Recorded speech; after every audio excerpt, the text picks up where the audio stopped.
신약성경 히브리서 4장 14절에서 16절의 말씀입니다. 다 같이 한 목소리로 받들어 읽겠습니다. 그러므로 우리에게 큰 대제사장이 계시니 승천하시니 곧 하나님의 아들 예수시라. 우리가 믿는 도리를 굳게 잡을지어다. 우리에게 있는 대제사장은 우리의 연약함을 동정하지 못하실 이가 아니요 모든 일에 우리와 똑같이 시험을 받으신 이로되 죄는 없으시니라. 그러므로 우리는 긍휼하심을 받고 때를 따라 돕는 은혜를 얻기 위하여 은혜의 보좌 앞에 담대히 나아갈 것이니라. 아멘.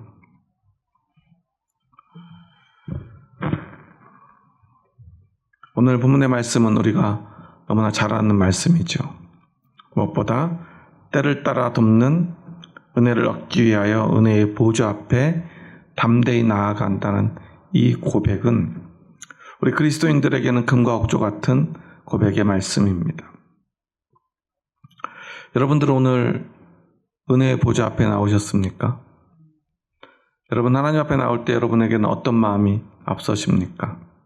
하나님의 은혜입니까? 하나님의 심판입니까? 하나님의 진노입니까? 하나님의 사랑입니까? 우리가 지난 시간에 하나님의 말씀은 뭐라고 배웠죠? 하나님의 말씀은 우리 생각이 안 나시는 분들도 혹시 있을지 모르니까 12절 말씀 다시 한번 읽어볼까요? 하나님의 말씀은 살아있고 활력이 있어 좌우의 날선 어떤 검보다도 예리하여 혼과 영과 및 관절과 골수를 찔러 쪼개기까지 하며 또 마음의 생각과 뜻을 판단하나니. 하나님의 말씀은 좌우의 날선 검보다 어떤 검보다 더 예리해서 혼과 영과 관절과 골수를 찔러 쪼개기까지 한다고, 우리의 마음과 생각과 뜻을 판단하신다고 우리는 배웠습니다. 그 의미는 무엇이었죠? 두려움이었나요? 여러분 생각해 보세요. 날마다 하나님 말씀이 살아있습니다. 그래서 나에게 그 말씀이 들립니다. 들릴 때 그 말씀은 우리에게 어떤 존재냐 하는 거예요. 어떤 것이었죠? 나를 부드럽게 감싸 안는 포근한 침대나 이불 같은 느낌이 아니라 뭐예요? 날선 검이에요. 여러분 생각해 보세요. 우리가 하루 일을 마치고 집에 들어가서 침대에 딱 누웠는데 침대에 날선 검이 막 꽂혀 있어요.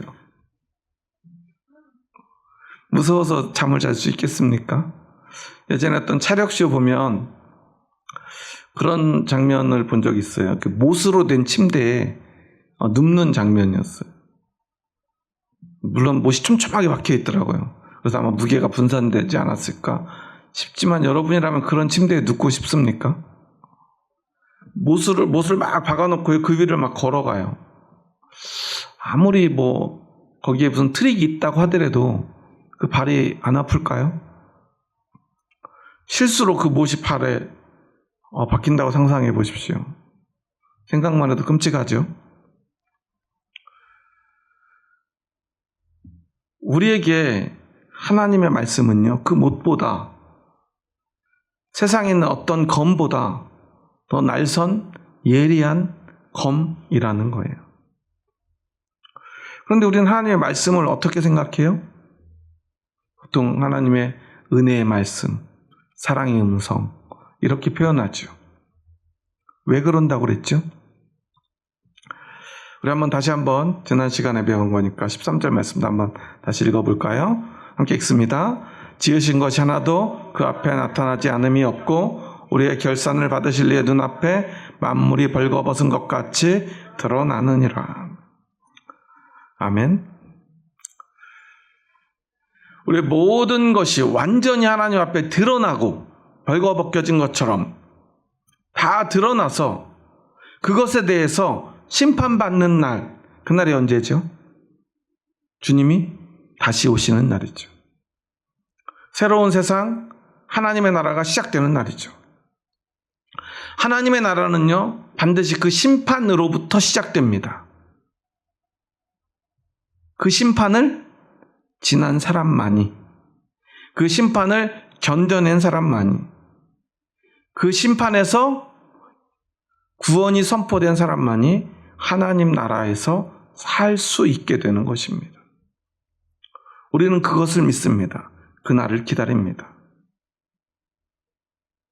그래서 이 날선검과 같은 이 하나님의 말씀이 우리에게는 너무나 소중한 은혜의 말씀이 되는 거예요.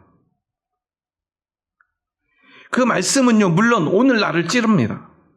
내 영혼도, 마음도, 우리의 육체도. 우리는 너무나 연약하기 때문에 날마다 죄를 짓죠. 예수님은요, 간음을 하는 것이 그건 당연히 죄지만, 음란한 생각만 해도 그것이 죄라고 그랬어요. 그러니까 겉으로 행동으로 실행에 옮긴 죄뿐 아니라 마음 먹은 것까지 다 죄라는 거예요.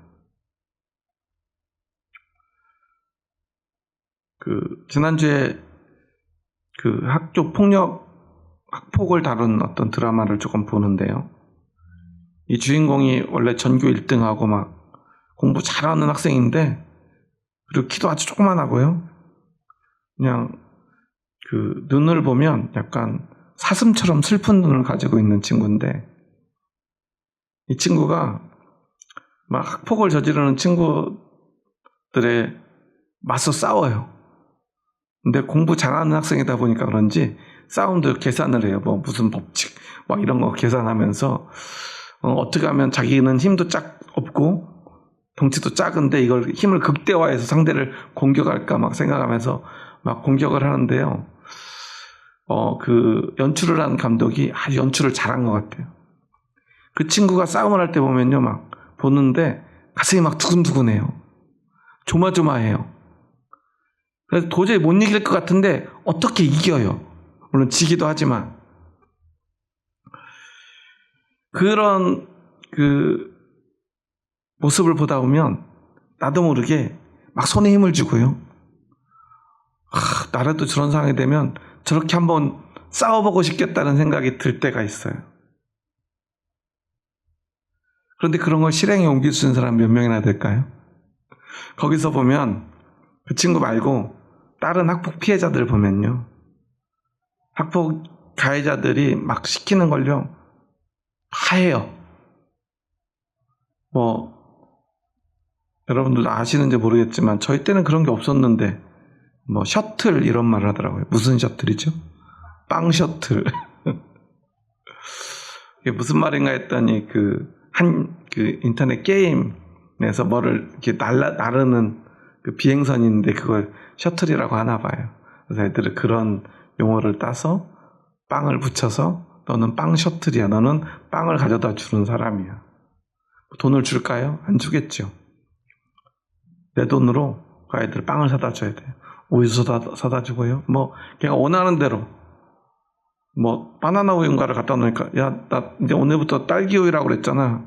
그러니까 잘못했어. 미안해. 그래요. 걔가 뭘 잘못했어요.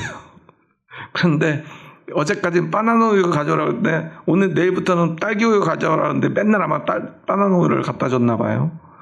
그러니까 잘못했대요. 그러니까 폭력하는 친구가 뭐라고 그랬을까요? 잘하자 그래요. 잘하재요. 그러더니 잘할게 그러니까 그래 이리 와 그러더니 안아줘요. 그 아이는 과연 그 딸기우유를 갖다 준 그 친구는 그 품에 안기고 싶었을까요? 안기고 싶었을까요? 주먹을 날리고 싶었을까요? 이게 정상적인 우리의 마음이잖아요. 그 아이는 맞서 싸우고 싶지 않았겠습니까? 한번 힘이 되기만 한다면 한번 용기 내서 싸워보고 싶겠죠. 그런데 그러지 못해요. 그러다가 한 친구가 전화가 왔는데 그 친구는 괴롭히는 친구들 앞에서도요, 같이 싸움은 하지 않는데요, 물러서지 않아요. 똑바로 쳐다보고요, 그만해 그래요. 그러니까 어떻게 하면 너처럼 될 수 있냐고. 그러니까 뭐 이상한 무슨 뉴턴의 법칙을 얘기를 해줘요. 그러니까 혼자 이상한 생각을 하더니 아 그래 나도 한번 바뀌어봐야지. 그리고는요 다음날 사고를 쳐요. 그 학폭을 저지르는 친구들이 몰래 다른 친구들의 핸드폰을 훔쳐오라고 명령을 해서 이게 비겁하고 잘못된 일인지 알지만 몰래 친구들은 핸드폰을 다 훔쳐다 갖다 바쳤었는데 그걸 모아놨던 금고를 다 부수고요. 새벽 일찍 와가지고 전교생에게서 핸드폰을 훔쳤던 그 수십 개 아마 100개 정도 됐던 것 같은데 전교 교실을 다 돌아다니면서요. 그걸 다 돌려줘요. 몰래. 근데 결국은 들통이 나죠. 죽도록 두드려 맞아요. 그런데 끝까지 잘못했다고 안 하더라고요. 저는 그런 모습을 보면서요. 우리는 마음으로 무언가를 결심하고 생각하지만 그것을 실행에 옮기는 것은 사실 그리 많지 않아요. 우리 몸이 움직일 때는요, 큰 용기가 필요할 때가 많습니다. 그러니까 우리가 무언가 하나를 했다면, 한마디 말을 했다면, 이전에 우리의 생각은요, 수백 번, 수천 번, 수만 번을 생각했는지도 몰라요. 죄에 대해서도 마찬가지입니다. 때로는 옳은 것도 마찬가지예요. 그런데 하나님의 말씀은요, 우리가 겉으로 드러나는 관절과 골수, 즉 우리가 하는 행동, 우리의 삶, 우리의 겉으로 드러난 모든 것들, 잘못된 것들에 대해서도 찔러 쪼개십니다. 이거 잘못된 거야. 그래서 그걸 통해서 우리 양심을 움직이십니다. 아, 이거 잘못된 일인데. 그런데 너희는 그뿐 아니라 너희의 생각도 심지어 그 생각 너머에 너희들도 인지하지 못하는 너희 깊은 곳에 있는 너희의 영혼도 하나님 앞에서 얼마나 많은 죄를 짓고 있는가. 하나님의 살아있는 말씀은요, 우리에게 그 모든 것을 찔러 쪼개시고요, 우리를 아프게 하고 괴롭게 합니다.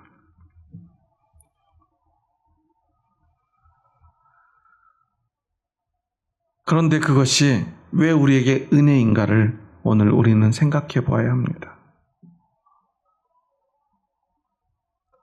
사실 우리가 세상에 살다가 내가 친한 친구라고 아니면 내가 제일 믿는 가족이나 아니면 내가 제일 의지하는 사람이라고 생각했던 사람이 바른 말하면, 나에게 바른 말을 해주면 우리는 어떤 마음이 들죠? 그 어느 때보다 마음이 상해요. 내 편 들어줄 줄 알았는데, 나를 이해해 줄 줄 알았는데, 야, 너 그렇게 하면 안 돼. 너 그렇게 하다가 친구 다 잃어버려. 네가 그렇게 하면 내가 너와 함께 할 수 없어. 이렇게 하는 건 잘못된 거야. 라고 말해주면요, 우리는요, 그 어느 때보다 큰 좌절과 절망과 실망을 하고요. 그리고 심지어는 결국 이 사람하고도 계속 같이 못 있게 되나 하는 생각까지 하게 돼요. 그런데요, 사실 그런 말을 해준다는 것은 쉽지 않은 일이죠. 그렇지 않습니까? 바른 말을 해주기 위해서 그 사람은 얼마나 많은 고민을 했겠습니까? 그럼에도 불구하고 그런 말들은 우리는 쉽사리 할 수 없어요. 왜냐하면 관계가 깨어지기 때문이에요. 그런데 나에게 바른 말을 해주는 사람들은요, 두 종류의 사람으로 나눌 수가 있어요. 그래서 우리는 그것을 그때 판단해 볼 줄 알아야 돼요. 무슨 말이냐면요. 어떤 사람들은 습관적으로 남을 비난하고 정죄하기를 좋아하는 사람들이 있어요. 쟤는 저게 항상 문제야. 쟤는 맨날 저렇게 해. 왜 저렇게 하는지 모르겠어. 그 사람을 위해서가 아니에요. 그냥 사람들을 그냥 판단하기를 좋아하는 사람들이 있어요. 그런 사람들 옆에 있으면 어떻게 돼요? 우리 자존감을 잃어버리고요. 불편함을 느끼고요. 우리의 부끄러운 모습이 자꾸 사람들 앞에 드러나요. 그런 사람들의 특징은 뭐냐면 그 사람을 그런 말을 통해서 깎아내림으로 자기가 높아진다고 생각해요. 우리는 그런 사람을 만나면 그런 사람을 멀리해야 돼요. 그런데 평소에 그런 말을 절대 하지 않는 사람인데 내가 어떤 잘못을 했을 때, 잘못된 선택을 했을 때, 잘못된 말이나 행동을 했을 때 내가 너를 정말 사랑하지만 난 누구보다 너를 좋아하고 나는 네 편이지만 이것은 잘못됐어. 너 이렇게 하면 안 돼. 라고 말해주는 사람. 그 사람이 왜 그런 말을 하죠? 이 관계가 더 지속되기를 원해서. 계속 이렇게 하면 내가 너하고 함께 하는 게 어렵기 때문에. 그리고 원래 너는 이런 걸 하는 사람이 아니니까. 아니, 혹시 그런 사람이었다면 이것을 고쳐야만 함께 할 수 있으니까. 이거 고쳐야 되지 않을까? 잘못된 것은 하지 않아야 되지 않을까? 네가 만약에 실수로, 아니 모르고 그랬다면 이것을 바꿔야 되지 않을까? 라고 말해주는 사람이. 그렇다면 우리는 그것을 받아들여야겠죠. 왜냐하면 더 깊은 관계를 원하기 때문에 그래요. 하나님의 말씀이 찔러 쪼개는 좌우의 날선 검이 된 이유는 바로 그것입니다. 그리고 오늘 그 말씀에 이어서 14절부터 16절까지는 큰 대제사장이신 예수 그리스도에 대해서 말을 해요. 물론 우리가 성경을 이렇게 연구하다 보면요, 4장 13절까지의 말씀과 4장 14절부터의 말씀은요, 완전히 주제가 다른 내용이라고 분석을 해요. 이제 13절까지는요, 그러니까 예수님은 어떤 분인가, 천사보다 위대하신 분이고, 모세보다 위대하신 분이고, 어떤, 그런 원론적인 이야기들을 합니다. 그리고 14절부터는 구체적으로 그 예수님이 우리에게 어떻게 하시는가에 대한 이야기를 하는 말씀이기 때문에 우리는 보통 1장, 2장, 3장, 4장 이렇게 분리하지만 성경을 연구하는 사람들은 그 내용을 가지고 완전히 다른 말씀으로 분류를 해요. 그런데 저는 그럼에도 불구하고 오늘 12절, 13절에 이어서 14, 15, 16절을 기록한 이유가 있다고 생각이 들어요. 왜냐하면 이 찔러 쪼개는 하나님의 말씀과 대제사장이신 예수 그리스도가 연결되어 있기 때문에 그래요. 먼저 예수님은 어떤 분입니까? 14절에 보면 아주 중요한 단어가 나와요. 그러므로 우리에게 큰 대제사장이 계시니라고 말하죠. 이게 누구죠? 예수님이죠. 그런데 보통은 대제사장이라고 하잖아요. 그런데 앞에 뭘 붙였어요? 큰. 원래 대제사장은 무슨 뜻이죠? 큰 제사장이잖아요. 그러니까 사실 이걸 그냥 단어만 보자면 좀 이상한 말이에요. 큰 제사장이에요. 이렇게 표현할 수도 있겠죠. 크고 큰 제사장이라고도 할 수 있겠죠. 그런데 그들에게는 제사장이란 용어가 있고요. 그 중에서 대제사장이 따로 있어요. 그러니까 여기서 대제사장은 그냥 큰 제사장이 아니라 어떤 특별한 역할을 맡은 하나의 고유 대명사로서의 대제사장을 이야기하는데, 그런데 그 모든 어떤 대제사장과는 다른 큰 대제사장이 한 명 있다는 거예요. 그러면 대제사장은 어떤 사람인가? 왜 그 사람은 그냥 제사장이 아닌 대제사장이라고 불리는가를 먼저 생각해 봐야 됩니다. 대제사장이 하는 가장 중요한 역할이 하나 있어요. 그것은 1년 중 하루 7월 10일인데요. 그날을 유대인들은 대속죄일이라고 불러요. 대속죄일. 무슨 말인지 알겠죠? 이미 단어만 봐도. 그날은 대속을 하는 날이에요. 우리의 모든 죄를요 대속해서 대제사장이 속죄의 제사, 지난 1년간의 모든 죄를 깨끗이 씻는 그러한 제사를 드리는 날이에요. 그날에 이 대속의 날에 속죄의 제사를 드릴 수 있는 사람은 누구밖에 없어요? 대제사장밖에 없어요. 그 복음서에도 보면은 그런 말씀이 나와요. 지금 예수님 그 시대에 뭘 할 때 지금의 대제사장은 누구더라, 이런 이야기들 기억나시죠? 아무나 대제사장을 할 수가 없고요. 그 해 대제사장을 맡았다는 것은 그가 대속죄일의 그 제사를 집례할 의무와 권리가 있다라는 뜻이에요.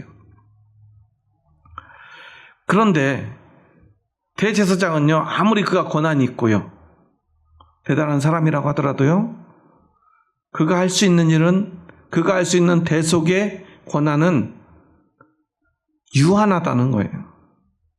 지난 1년치의 죄에 대해서 대속의 제사를 드릴 수 있다는 거예요.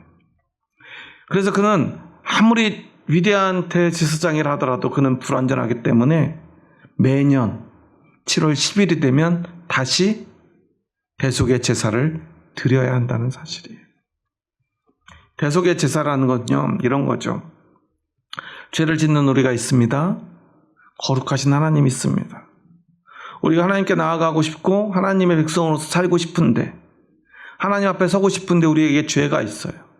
그러면 대제사장은 그 중간에 중재자로서, 하나님 잠깐만 기다려주세요, 우리 모든 백성들의 죄를 깨끗이 씻고 그리고 하나님께 나아가겠습니다. 하나님이 그 중재자에게, 대제사장에게 권한을 주고요, 그럴 수 있는 힘을 부여해서 그가 백성들의 모든 죄를 대속하는 제사를 드린 거예요. 그런데 예수님은 그냥 대제사장이 아니라 큰 대제사장이라는 거예요. 왜냐하면 예수님은 하나님과 우리 사이에 중보자가 되셨는데, 대제사장이 되셨는데, 우리의 죄를 씻어주시기 위해서 양이나 염소나 소가 아니라 자기의 몸으로 희생의 제물 삼아서, 자기 자신이 희생의 제물이 돼서 이제 완전한 대속을 이루었다는 거예요. 그러니까 예수님의 십자가는 어떤 것입니까? 7월 10일 대속죄의 제물의 날, 제물이 된 사건인 것입니다. 그래서 인류 역사의 가장 완전한 대속죄의 일은 예수님이 십자가에서 피 흘려 죽으신 날이에요. 그래서 이제 인류의 죄를 단번에 대속하고 완전히 대속하신, 스스로의 몸으로, 죄 없는 몸으로 그 제사를 완성하신 세상의 유일한 대제사장. 그래서 이 히브리 저자는요, 그런 의미를 담아서 하나의 단어를 새롭게 만든 거예요. 그게 바로 큰 대제사장이라는 단어입니다. 우리는 이것을 그냥 지나가면서 읽지만, 우리는 이 단어를 기록할 때 이 히브리서 저자의 마음이 어땠을까를 생각해 봐야 돼요. 16절에 보면 이런 말이 나오죠. 그러므로 우리는 긍휼하심을 받고 때를 따라 돕는 은혜를 얻기 위하여 은혜의 보좌 앞에 담대히 나아갈 것이라. 우리를 은혜의 보좌 앞에 담대히 나아갈 수 있도록 하신 것은 예수님의 그 대속의 사역, 즉 십자가의 그 피 흘림 때문이에요. 그리고 근데 그 피 흘림의 의미를 정확하게 밝혀주기 위해서 15절에서는 이렇게 말해요. 15절은 우리 함께 읽어볼까요? 우리에게 있는 대제사장은 우리의 연약함을 동정하지 못하실 리가 아니요 모든 일에 우리와 똑같이 시험을 받으신 이로되 죄는 없으시니라. 그가 완전한 속죄의 제물로 자기를 드릴 수 있었던 이유는 뭐예요? 죄가 없기 때문에 그래요. 세상에는요, 세상을 위해서 자신의 목숨을 희생한 사람들이 많이 있어요. 우리 그리스도인들은요, 쉽게 말해요. 세상에 예수님처럼 자기 목숨을 희생한 사람이 어디 있냐? 많아요. 우리가 착각하면 안 돼요. 우리나라에서도 그런 분들 많잖아요. 여러분들 떠오르는 분 있어요? 전태일 열사, 안중근 의사, 아직도 누님인 유관순 누나, 이순신 장군, 말할 수 없어요. 우리는 그렇게 말하면 안 돼요. 뭐라고 말해야 돼요? 그런 희생이요, 고귀하죠. 그렇지만 그 어떤 희생도요, 스스로의 죄 가운데서 죽어간 희생이기에 그것은 우리를 대속하는, 우리의 죄를 씻어주는 힘이 없다는 사실이에요. 예수님만 희생하신 것은 아니에요. 하지만 예수님은 자격이 있는 분이었다는 거예요. 어떤 자격이죠? 대제사장으로서의 자격. 큰 대제사장으로서의 자격이 있는 분. 죄가 없는 분이었기 때문에 그 죽음이 우리에게 생명이 되는 것입니다. 우리에게 은혜가 되는 것입니다. 그리고 15절에서 그 대제사장은 우리의 연약함을 동정하지 못하실 이가 아니요. 옛날 성경에는요, 우리의 연약함을 체휼하지 못하실 분이 아니다라는 식으로 기록이 되어 있어요. 동정을 전에는 체휼하다라는 단어를 사용했었어요. 그런데 사실 원어를 보면요, 지금 새롭게 번역된 동정하지 못하시다라는 단어보다는 사실 체휼이라는 단어가 더 정확한 뜻은 가지고 있어요. 그런데 워낙 안 쓰는 단어다 보니까 아마 바꾼 게 아닐까 싶어요. 체휼하다, 무슨 뜻이죠?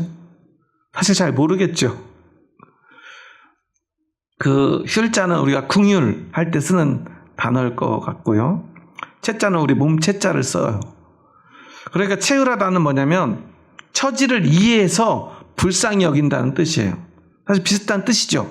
궁휼, 여기서 보면 동정하다, 무슨 뜻이에요? 불쌍하게 여기다는 뜻이잖아요.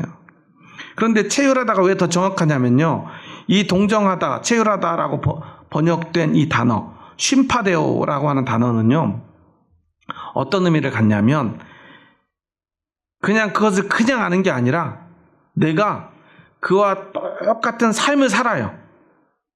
아니면 그 고난에 내가 함께 해요, 옆에서.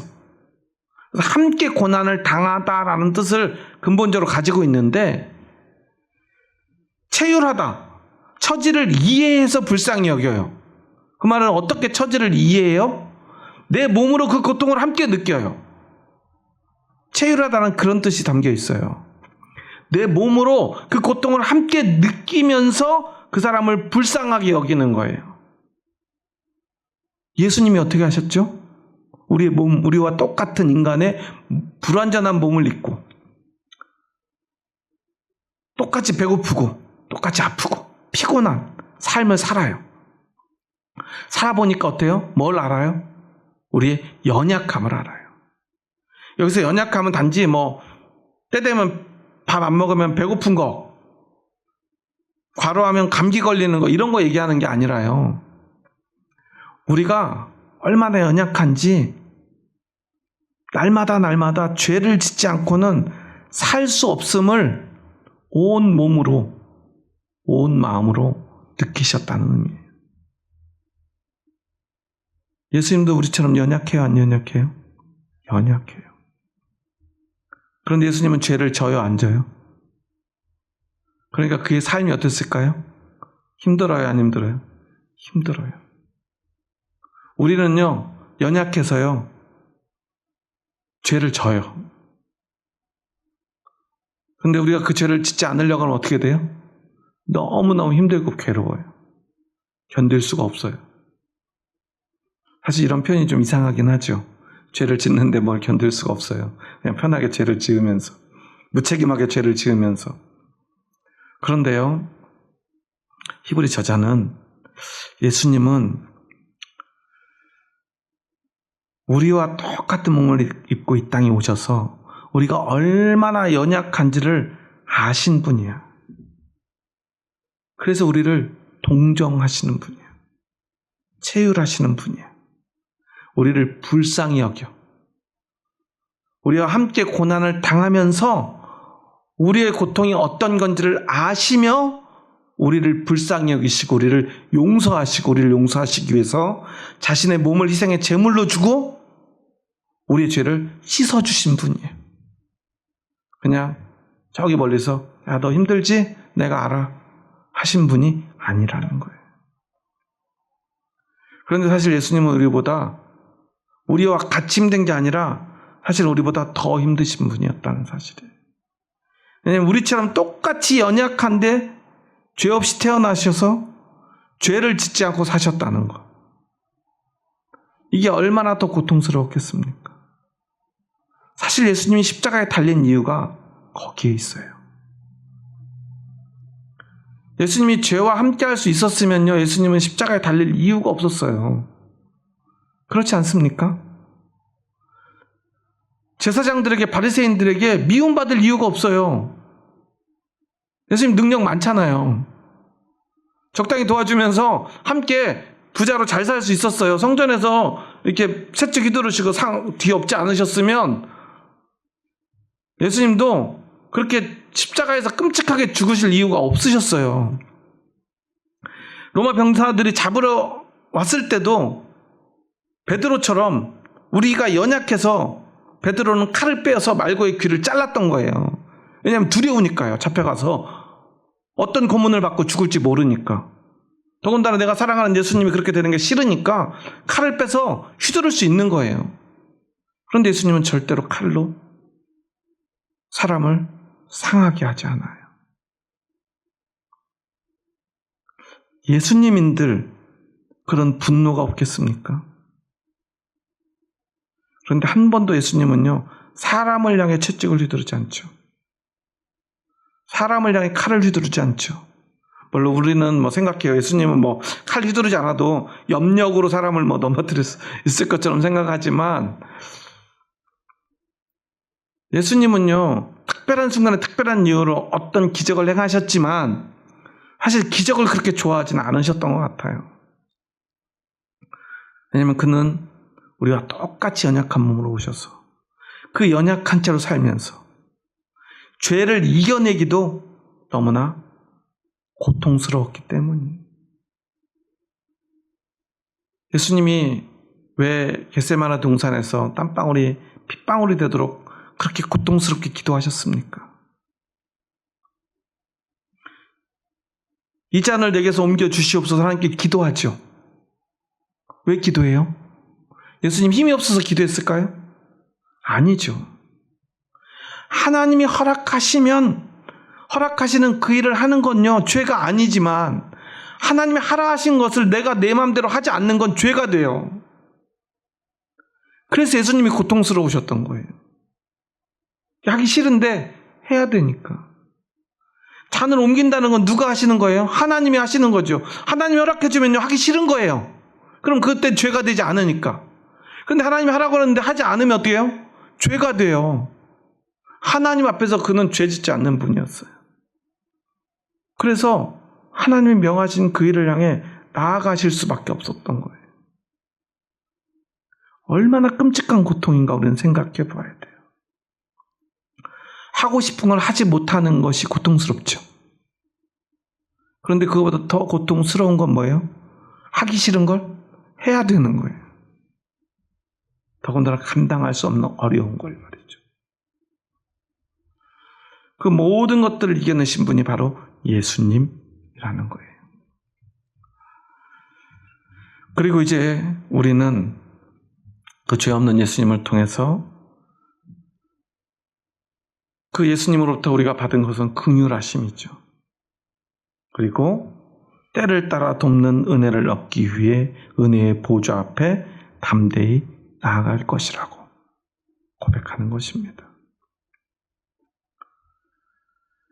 때를 따라 돕는 은혜. 여기서는 이 때를 따라라는 단어가 참 와닿아요. 이걸 한마디로 표현하면 하나님의 은혜는 때를 따라 우리에게 임하는데, 때를 따라 임한다는 이 말의 뜻은 아주 적절한 때, 적당한 때라는 뜻이에요.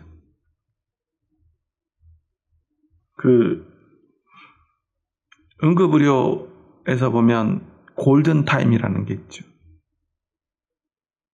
사람을 살릴 수 있는 적절한 타이밍, 그 시기를 넘기면 어떻게 돼요? 사람이 죽어요.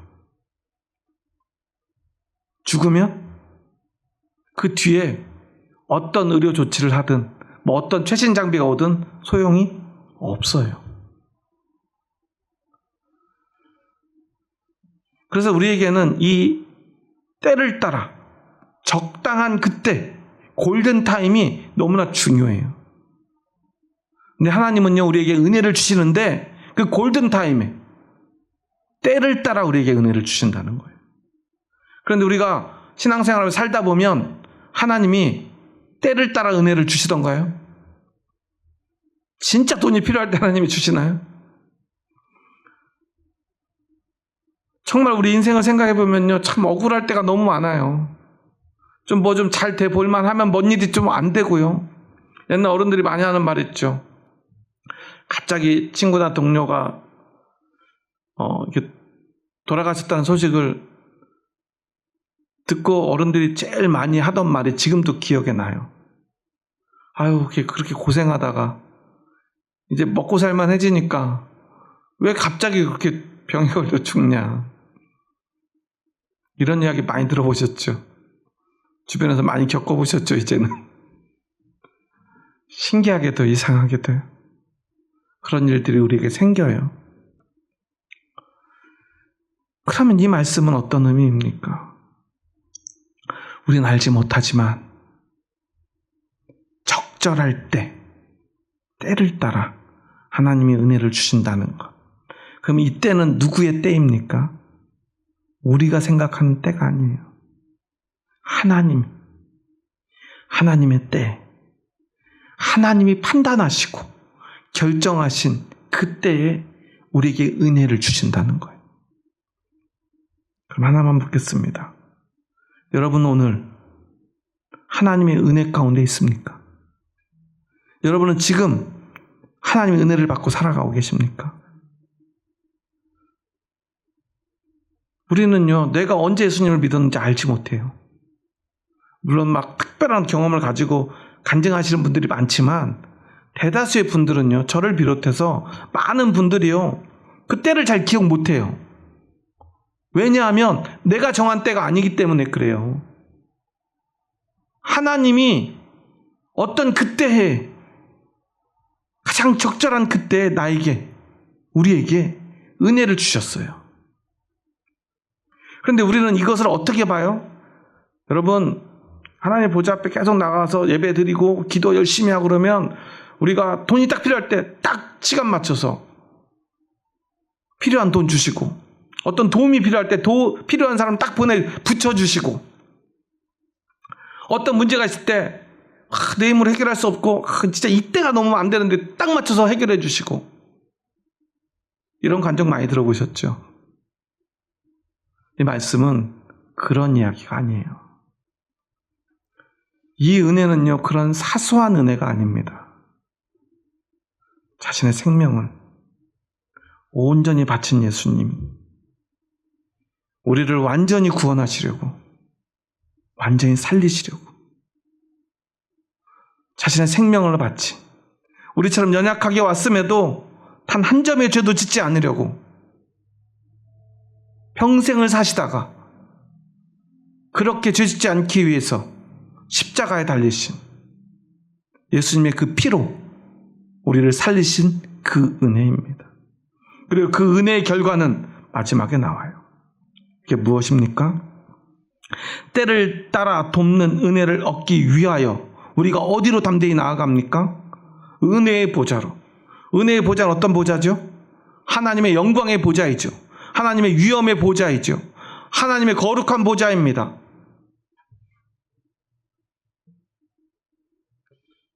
출애굽할 때 하나님의 영이 임할 때 백성들은 어떻게 하죠? 고개를 땅에 받고요. 고개를 들면 안 돼요. 어떻게 돼요? 죽어요.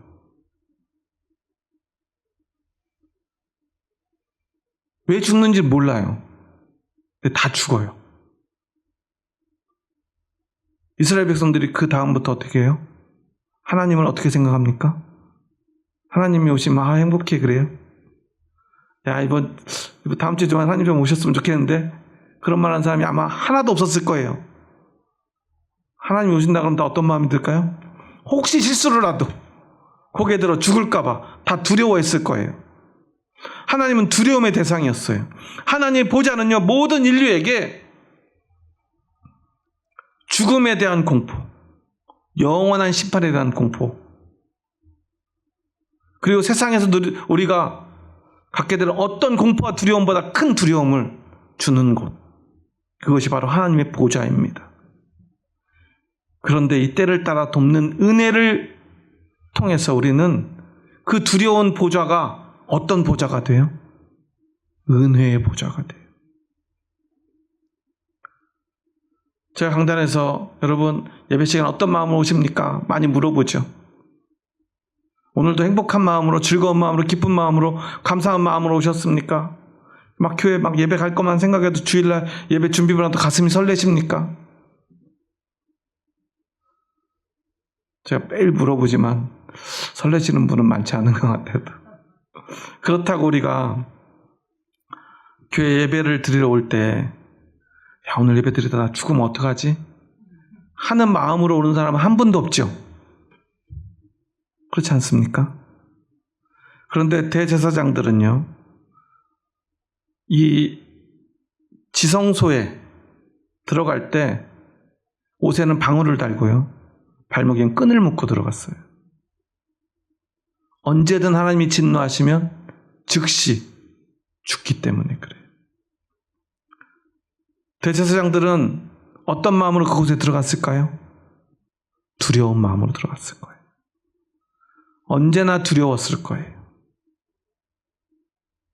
예수님이 십자가에서 죽으시던 날 그 휘장이 찢어지죠. 완전히 공개되어 버립니다. 이제 이곳에서 너희들이 두려워하지 않고 하나님 앞에 나아올 길이 열렸다는 뜻이에요. 이제 이 보좌는 두려움의 보좌가 아니라, 죽음의 보좌가 아니라 이제 은혜의 보좌가 되었다는 뜻이에요. 여러분에게 오늘 이 하나님의 성전, 이 예배는 어떤 의미입니까? 우리는 예배 나올 때마다 하나님의 보좌를 경험하게 되는 것입니다. 우리는 예배 드릴 때 하나님 앞에 나아간다고 말하죠. 우리는 두려움 없이 하나님 앞에 나아간다는 뜻을 우리는 알게 된 것입니다. 우리의 힘이 아니에요. 우리는 연약합니다.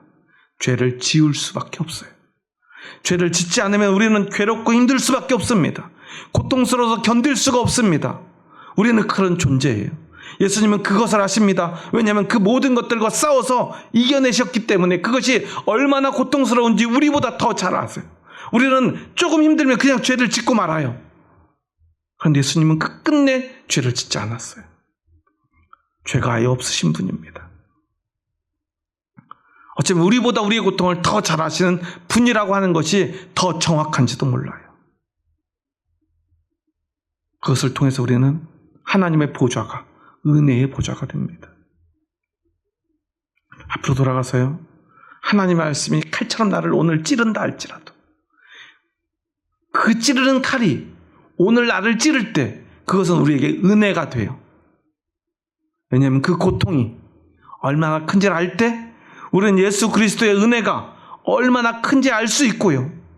지금 하나님의 그 말씀 앞에서 나를 찌를 수 있고 그것을 내가 그 은혜를 힘입어 견뎌낼 수 있다면 하나님의 보좌는, 하나님의 심판대는 우리에게 은혜의 보좌가, 은혜의 심판대가 될 것이기 때문입니다.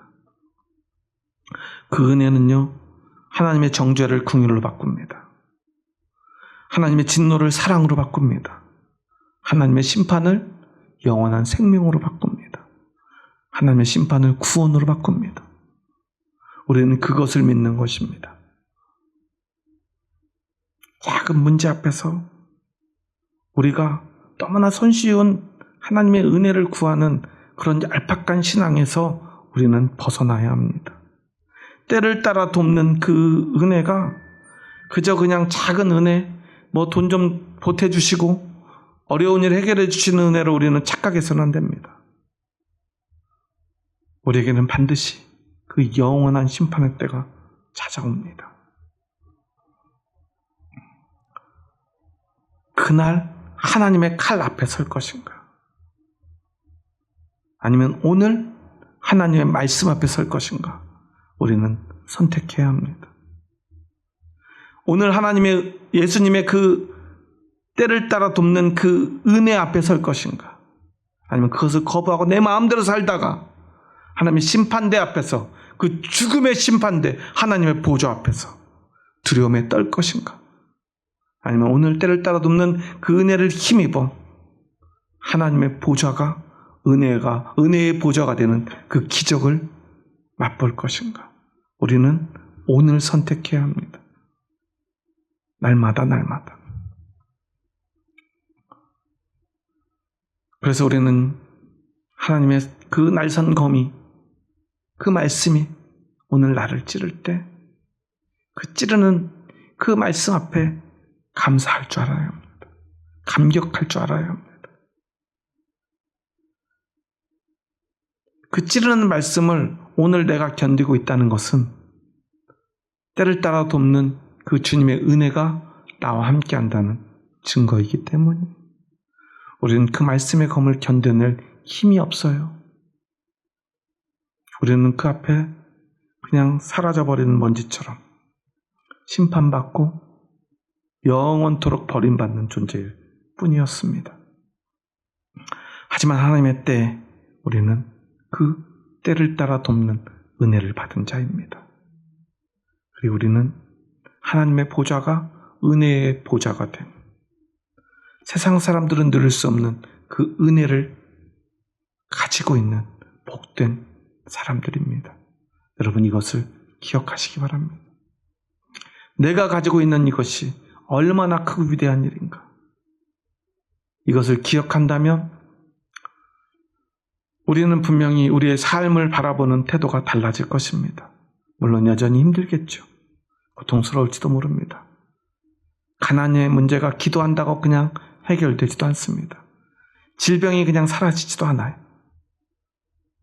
바울 같은 사람도 그 많은 기적을 일으키고도요, 자신의 질병은 못 고치지 않았습니까? 하지만 그럼에도 불구하고 그는 늘 기뻐하며 감사하며 감옥에서도 찬양하며 살아갔습니다. 왜냐하면 그 은혜를 알았기 때문입니다. 우리가 감당할 수 없는 그 은혜 앞에 날마다 서 있는 그 삶을 살아갈 수 있기를 주님의 이름으로 축원합니다. 기도하시겠습니다. 하나님, 감사합니다. 저희 부족하고 약한 자들 사랑하셔서 저희들을 주님의 은혜 가운데로 인도하여 주시니 감사합니다. 저희들은 얼마나 연약하고 부족한지요. 죄가 나와 함께하는 줄도, 내가 죄를 짓고 있는 줄도 모른 채 우리는 죄를 지으며 살아갑니다. 죄를 짓지 않는 고통이 어떤 건지도 때로는 잊어버립니다. 그처럼 우리는 죄와 동무하며 살아갈 수밖에 없는 연약한 존재임을 고백합니다. 하지만 우리에게 큰 대제사장 예수 그리스도께서 우리 인생의 가장 적당한 그때, 그 골든타임에 찾아오셔서 우리에게 은혜 베푸사 이제 하나님의 은혜의 보좌 앞에 담대히 나아갈 힘을 주셨음을 고백합니다. 이것이 얼마나 우리에게 큰 은혜인가를 다시 한번 고백하며 날마다 은혜의 보좌 앞에 담대히 나아가는 저희들 되게 하여 주시옵소서. 이제는 우리 주 예수 그리스도의 은혜와 하나님의 사랑하심과 성령님의 교통하심이 때를 따라 돕는 은혜를 받고 날마다 은혜의 보좌 앞에 담대히 나아가길 원하는 이 자리에 머리 숙인 한 영혼 머리 위에 이제로부터 영원토록 함께 하시기를 간절히 축원하옵나이다. 아멘.